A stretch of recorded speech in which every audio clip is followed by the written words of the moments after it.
So let's ask the question once again, who is really responsible for the majority of child exploitation that's going on at the moment? And let's keep in mind why children end up as being sexually exploited by people traffickers and so on. This is big business being supported by governments. And if you look at, I'll just leave us on this last point.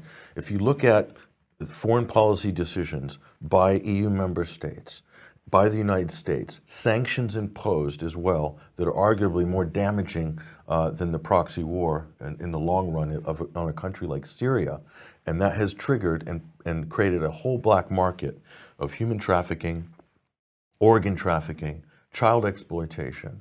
And also we look at Libya as well. That is a direct result of EU member states, NATO policy, United States-led, British-led, French-led.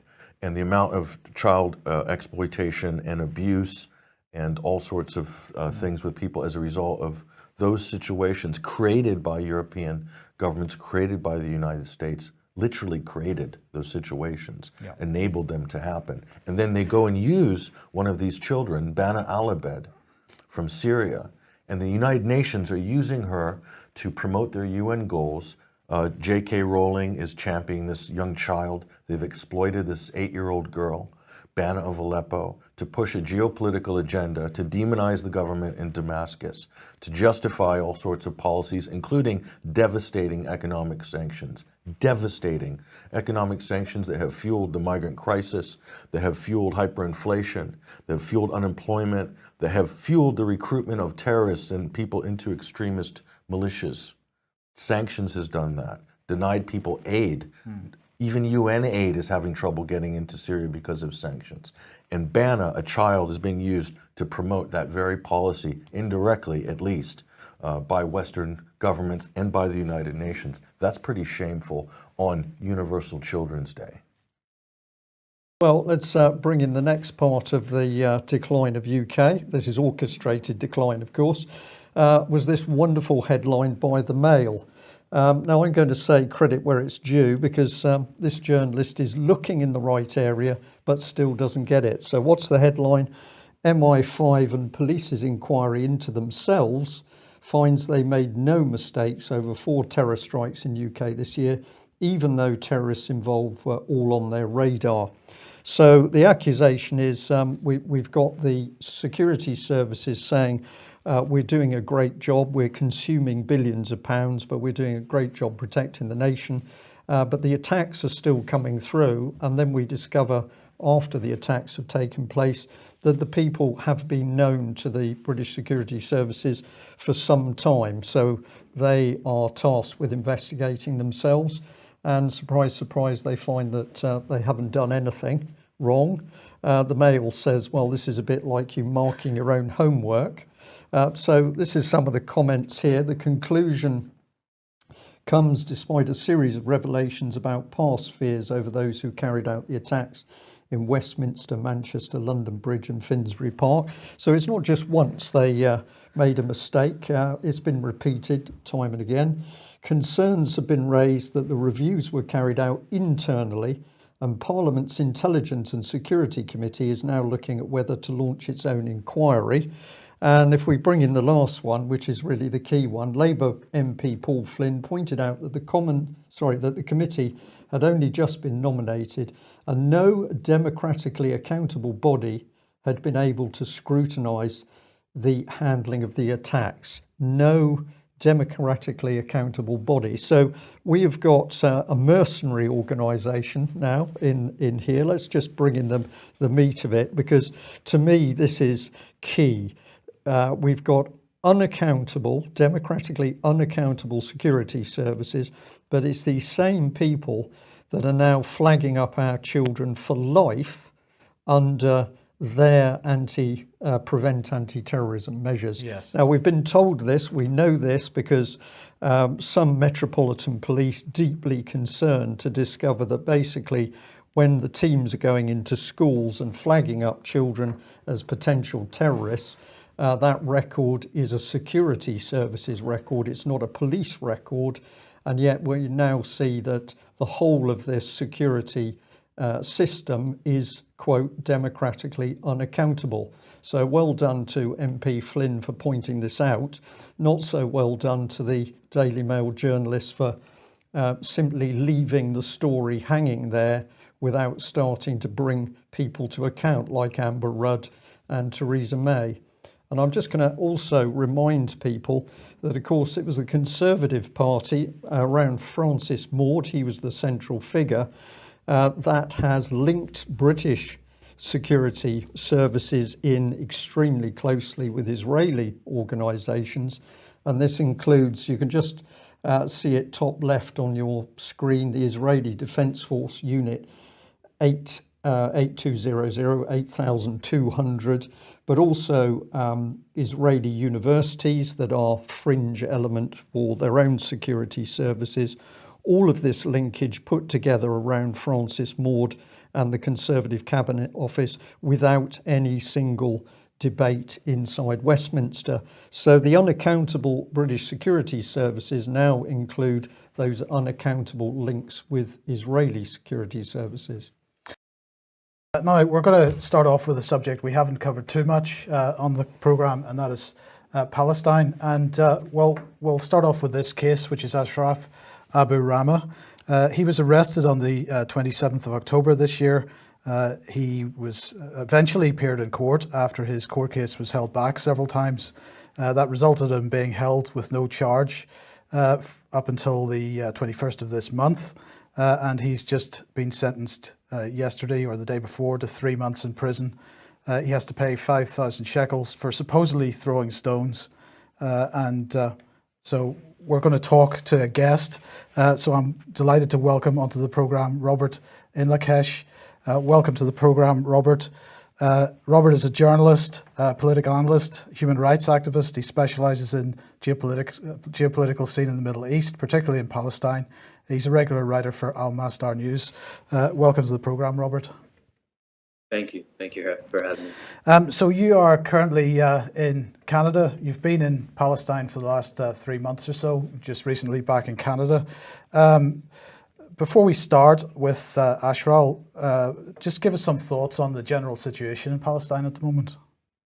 At the moment in the West Bank, there is an ongoing ethnic cleansing campaign throughout the West Bank, but primarily in an area called the Jordan Valley.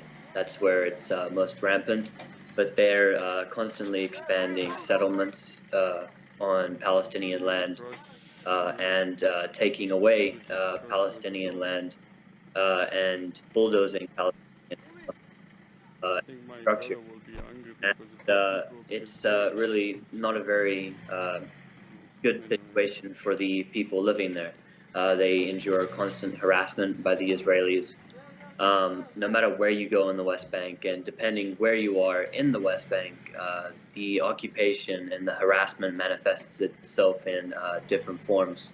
So it's a very dire situation at the moment, unfortunately, for the Palestinian people, and has been for the past 70 years, unfortunately.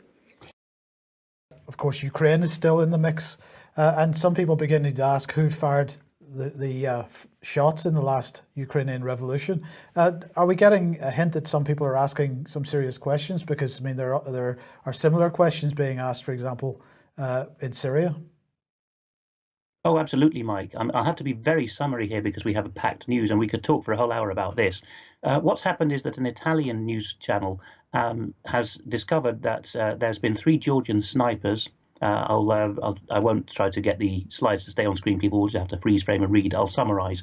3 Georgian snipers have confessed while sitting on a park bench in Skopje, Macedonia, to Italian journalists that they were members of the then Georgian President Mikhail Saakashvili's sniper team, and they were recruited by a certain Mr. Mamulashvili to go and help the brothers in Ukraine to repeat the Saakashvili revolution. This is not the Orange Revolution in Ukraine. This is the 2013-2014 very violent one, the Maidan. And so there they are. They've got the names up. If there's Mr. Koba Nergadze and the other 2, Alexandre I forget his surname right now, but they all have very interesting things to say. They say that Saakashvili personally ordered their presence there, that they were forced to go. This is all consistent with what I was seeing at the time. And crucially, they identified by name, which I ringed on the previous slide, the US trainer who was basically their handler throughout the period, a former para from the 101st Airborne, whom they name, and they have a mugshot of him, the Italians do anyway. So this is very serious stuff. They mention Lithuanian connections, Estonian connections, Macedonian connections. It's a veritable borscht of Eastern European agents, but tying it all together are the Americans and, I suspect, Brits. I know some of these networks, they run through individuals in the intelligence agencies and the military, and especially the consultancies when people leave service. So it's not the agencies themselves that are doing this, it's certain individuals of Satanist bent in both Britain and America who, as these Georgian snipers confess now, because they have very heavy consciences from what happened afterwards, they confess that they were used, and that the point of having them there was to create chaos to prevent Yanukovych staying on in power. Sorry, Alex. One of the fascinating things is that if we look at the Italian reports here, the one on the right, it says, once in Kiev, Alexander told us our role was to organize false flags to force the police to charge at the demonstrators. And then it goes on to say Catherine Ashton was told this reality within days of the event. And what does she do? Correct. What did she do subsequently? Absolutely, Zil. She was the inaugural holder of the EU's foreign ministry post, the EAS, External Action Service. Now it's Federica Mogherini. Now, this wasn't the Georgian being quoted there. It's the way that article began, Gli occhi della guerra, the eyes of war, which did the expose. They start off by setting the scene, which is that Russian intelligence leaked a never contested recording in which Urmas Paet, the then Estonian foreign minister, Estonia again, called Lady Ashton in a fit of panic, really, a few days after these deaths in Maidan, and said, we have a problem. The ballistics and post-mortem, the autopsies, all show that both sides were shot by the same snipers, same bullets, same angles, etc. And she is on the recording basically saying, oh dear, how are we going to cover this up, in polite language, and nothing ever came of that. And now we know why. It's because these Lithuanians, the Ukrainian right factor, the neo-fascists, pretty much everyone in Eastern Europe was there, Uncle Tom Cobley and all shooting at everyone to create chaos. So the parallels with what happened in Syria in 2011 are pretty stark. Oh, very much so. There's already been a BBC claim about who was shooting, and in 2015 they came out with a documentary from the BBC Russian service saying it was Yanukovych, the nasty pro-Russian president. And so I've ringed that. If you go to the Italian expose with Russian and English dubbing and subtitles, you will see what I've ringed. You get a suggestion for the next video is the BBC's version. If you go to that, the top 2 rated comments are people saying, come off it, BBC. Yanukovych stood to gain nothing from this, and he was never pro-Russian anyway. The goal of this revolution, they say, was to exasperate people enough to provoke a revolution. And so the answer to who would benefited would be the CIA. Yeah. And that leads us straight, sorry Alex, that leads us straight back into the so-called black ops field, where we have a mix of people who have come out of specialist military organisations mixed with the money to fund them and their operations. This is a very dirty field. That is exactly where we need to be looking, Brian. Former MI6, former SAS, that caliber of men, I say caliber not morally, but in terms of training and contacts, same across the Atlantic, and they have had a long history of manipulating their colleagues within the services, and also particularly using the Europeans as pawns. I was going to say prawns, that's probably a very Freudian slip, they gobble them up for dinner. But this is what Gladio was about, both the classic Gladio and also Gladio B, as Sibel Edmonds presents it, the Brits and Americans creating a maelstrom wherever they go. EU driving into the Eastern European underbelly. What we've got to remember is it will be the European Union so-called non-government organisations that will be in picking up the action. And somebody's pointed out to us, of course, it's EU initiatives like Erasmus, which is desperately trying to squash youth together, get rid of their national identity and get them into one EU nation state. This is very dangerous, but if you think that's dangerous, let's move on to Theresa May. And the BBC article here headlining Theresa May to warn of hostile Russia threat to EU security. Of course, that is not the real headline. When you read the commentary in this article, what came straight into my head, Mike, was Operation Barbarossa, which was, of course, the Nazi German invasion of Eastern Europe and the attack on Russia. What is this woman talking about? Exactly the same things, with an eye on Eastern European grain. I've put in there oil as well, and technology. And if we think about this, what we've got here is the British Prime Minister driving for war in Eastern Europe. And who's she going to be sacrificing? Well, British Army, British Armed Services, just about gone at the moment. So she's going to be taking the lives of young Poles, and particularly young Germans, that are going to be taken up in the European unified military structure. So this is the Conservative drive for war on the Eastern Front. So let's look at what she is going to say. From agriculture in Ukraine to the tech sector in Belarus, there's a huge amount of potential in the eastern neighbourhood that we should nurture and develop. But we must also be open-eyed to the actions of hostile states like Russia, which threaten this potential and attempt to tear our collective strength apart. The UK may be leaving the European Union.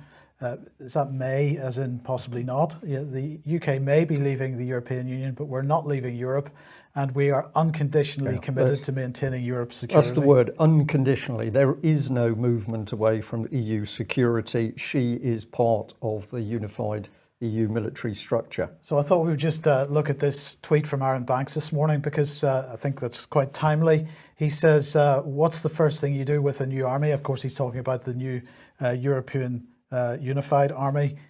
You have a war, of course. Yeah, absolutely.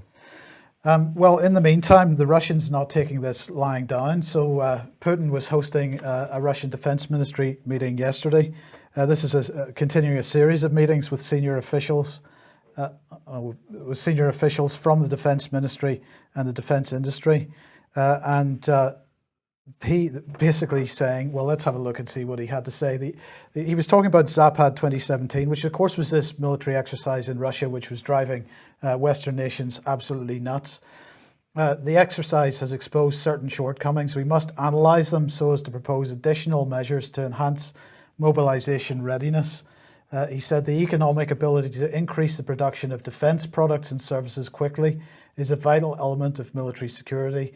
All strategic companies, regardless of the type of ownership, must be able to do this. So he's talking already about Russian companies being able to ramp up production of arms and material, Brian. So the Russians not taking this situation lying down? Absolutely not. And what must the Russians be thinking at this point, where we have the British Prime Minister using language very close to Nazi Germany, yeah, before their attack on Russia? It's quite remarkable times. Yeah. I just wanted to come in there and say it's quite remarkable, isn't it? We've begun the news today by pointing out that Theresa May is effectively using the language of the Nazi Party in looking at Eastern Europe for spoils. Quite unbelievable. And here you are talking about the rise of a fascist state in UK with the suppression of free speech. These things cannot be accidental. We're starting to see this brutal Conservative government act in a way we really haven't seen in this country before. And the Labour Party at the moment is doing absolutely nothing.